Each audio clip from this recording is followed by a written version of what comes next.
हिंदी में यूपीएससी की तैयारी से संबंधित प्रोग्राम्स को देखने के लिए सब्सक्राइब करें स्टडी IQ-IAS हिंदी। नमस्कार। अगर मैं आपसे कहूं कि किसी देश ने 10 लाख भारतीय कौवों को मारने का आदेश दिया, किल करने का आदेश दिया, तो शायद जानकर आपको आश्चर्य हो। और आश्चर्य इसलिए भी हो क्योंकि डिक्लेयर करा गया भारतीय कौवों को आक्रामक पक्षी। किसी जीव को किल करने की ये जो टेंडेंसी है, ये जो आदेश है, ये विश्व जगत में प्रथम नहीं है। पीछे दी हुई न्यूज को जरा देखिए। 2022 में ऑस्ट्रेलिया ने लगभग 10,000 ऊंटों को किल करने का आदेश दिया था। इसी प्रकार से ऐसे बहुत सारे आदेश आपको कभी ना कभी सुनने मिलते रहे होंगे, जहां एक डिफाइंड नंबर ऑफ स्पीशीज को, डिफाइंड नंबर ऑफ पॉपुलेशन को उनकी मारने का आदेश दिया जाता है। अब क्या है एग्जैक्टली मामला, तो आइए जरा देखते हैं। भारतीय कौवे अर्थात जो क्रोज हैं, जिसे सामान्यतः आपने सुना होगा, इन्हें कोलंबो क्रोज या कोलंबियन क्रोज भी कहा जाता है, या फिर सामान्यतः इसे जो है सिलोन कौवों के नाम से जाना जाता है। यह भारतीय उपमहाद्वीप में पाए जाते हैं। अब बात यह है भाई कि इन कौवों का जो उद्भव है, इनका जो प्रादुर्भाव है, इनकी जो उत्पत्ति है, जो ओरिजिन है, यह भारतीय उपमहाद्वीप में ही हुआ है और यह इसी महाद्वीप में विकसित भी हुए। अब समय के साथ हुआ यह कि जो भारतीय कौवे हैं, इनका नौ परिवहन के द्वारा जैसे जैसे भारत और अफ्रीका के बीच में कनेक्शन एस्टेब्लिश हुए, इन कौवों को जो है वो रास्ता मिला, एक प्रवाह मिला, और इस प्रकार से मानव जनित कारणों से, अब चाहे वो एक्सीडेंटली हो या डेलिबरेटली हो, जानबूझकर करा गया हो या फिर गलती से हुआ हो, नौ परिवहन के विकास के साथ पक्षी के रूप में कौवे का पलायन जो है वो होता है अफ्रीका में। अब यहां समझिए कि जैसे ही इस पक्षी का पलायन होता है, होने के साथ इनका कोई प्राकृतिक शिकारी चूंकि उस स्थान पर नहीं है जो इनकी जनसंख्या को कंट्रोल कर सके उस स्थान पर, तब के केस में इनकी जनसंख्या लगातार केन्या नामक देश में जो है वो बढ़ती रही। अब जैसे जैसे संख्या बढ़ी, चूंकि प्राकृतिक शिकारी नहीं है, इनका कंट्रोलिंग संभव नहीं हो पाई। अब हो यह रहा है कि भाई केन्या नामक देश में जो भारतीय उपमहाद्वीप के कौवे हैं, ये एक विपदा का कारण बने हुए हैं। कारण है कि ये जो उस स्थान के स्थानीय पक्षी हैं, जो स्थानीय पंछी हैं, जो उस देश में ही विकसित हुए थे, उनके घोंसलों पर अटैक कर रहे हैं। उनके जो एग्स हैं उन्हें डिस्ट्रॉय कर रहे हैं, उनके जो घोंसले हैं उन्हें प्रतिस्थापित कर देते हैं और वहां स्वयं अपना या तो आवास बना लेते हैं या तो उनके चूजों को अपना शिकार बना लेते हैं। अब खासकर जो स्थानीय पक्षी हैं, जैसे आपने देखा होगा पाइड कौवों के बारे में, आपने सुना होगा सनबर्ड के बारे में, ये केन्या में पाई जाने वाली स्थानीय देसी प्रजातियां हैं उस देश की पक्षियों की। इन पक्षियों के खासकर चूजे और घोंसले जो है ये भारतीय उपमहाद्वीप के कौवे नष्ट कर रहे हैं। अब यहां प्रश्न यह आता है कि क्या कोई देश इस प्रकार का आदेश दे सकता है कि अपने देश के अंदर वो कुछ प्रजातियों को किल कर सके, कुछ जीवों को किल कर सके? तो यहां पर एक डेफिनेशन, यहां पर एक मापदंड निकल कर आता है, वो है आक्रामक विदेशी प्रजाति डिक्लेयर करना, इन्वेजिव एलियन स्पीशी डिक्लेयर करना। ये वो स्पीशीज होती हैं, यहां ध्यान से देखें, ये एक कैटेगरी है, ये एक स्टेटस है किसी जीव का। जैसे अगर मैं आपसे कहूं कि आप अपने घर में किसी कीट पतंगे को, किसी इंसेक्ट को किल कर सकते हैं, तो क्या इसका कोई आपको दंड मिलने वाला है? तो आंसर इज नो।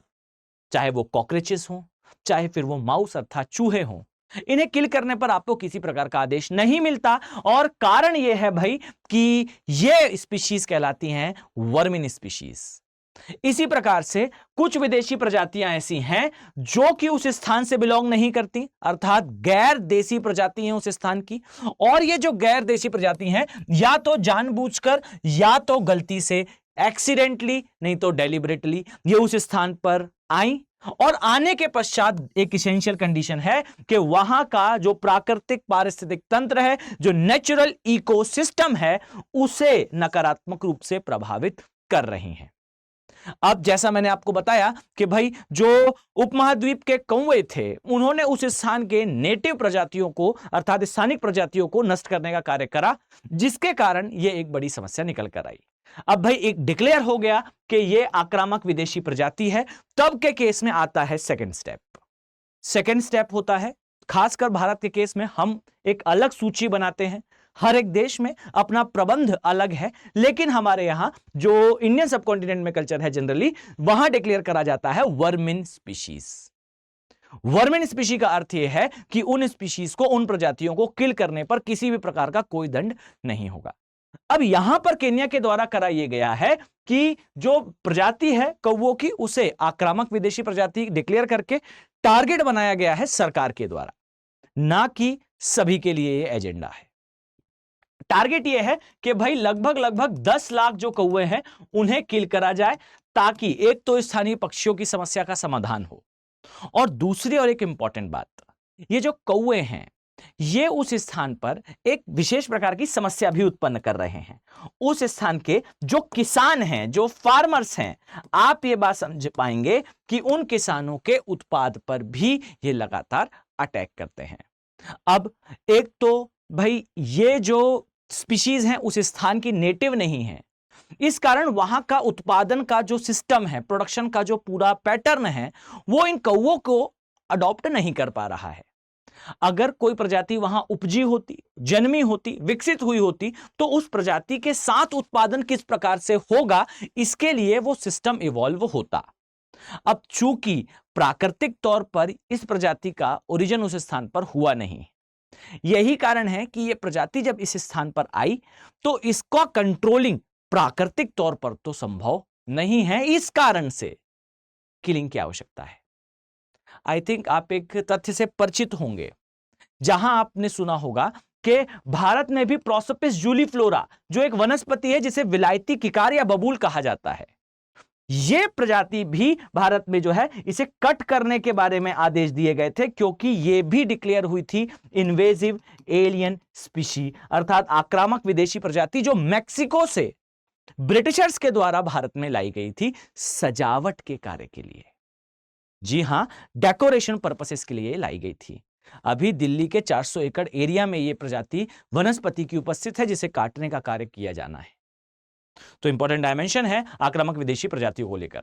अब यहां पर ध्यान दीजिए कि अगर आप आईएएस एग्जाम की तैयारी कर रहे हैं और आपको ऐसा लगता है कि आप अपने प्रिलिमिनरी एग्जामिनेशन को बेटर मैनर में क्लियर करने, तो इसके लिए आपके पास एक बेटर अपॉर्चुनिटी है, और वो है स्टडी आईक्यू के जो ऑप्शनल के बैचेस हैं। इनमें 300 प्लस मार्क्स की स्ट्रेटेजी के साथ आप ज्योग्राफी ऑप्शनल को अपना ऑप्शन बना सकते हैं।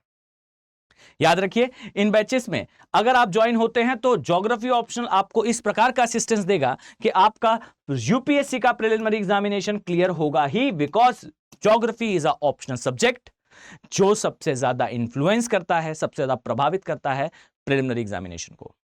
30 से 35% क्वेश्चंस डायरेक्टली आपको इस ऑप्शन से दिखाई देंगे प्री में।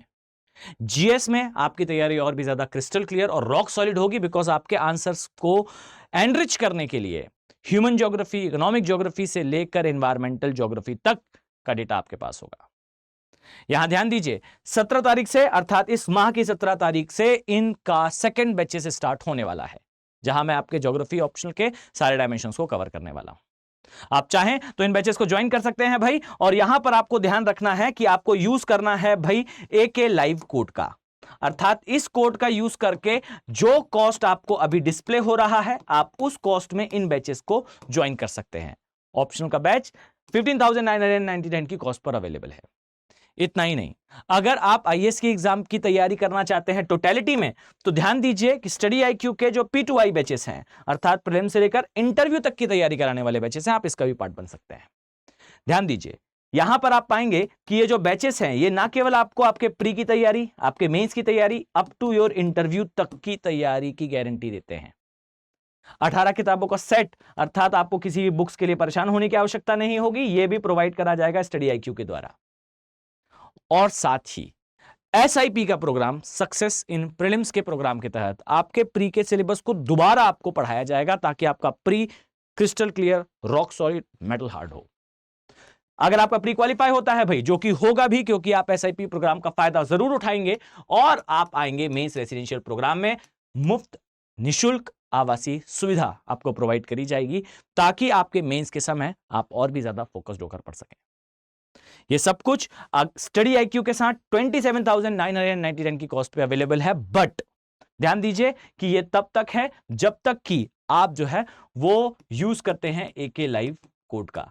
तो इस कोड का यूज करिए, इन बैचेस का पार्ट बनिए, इस उम्मीद के साथ कि आने वाले समय में मैं आप सभी सीरियस IAS एस्पिरेंट्स को इन बैचेस में देखने वाला हूं।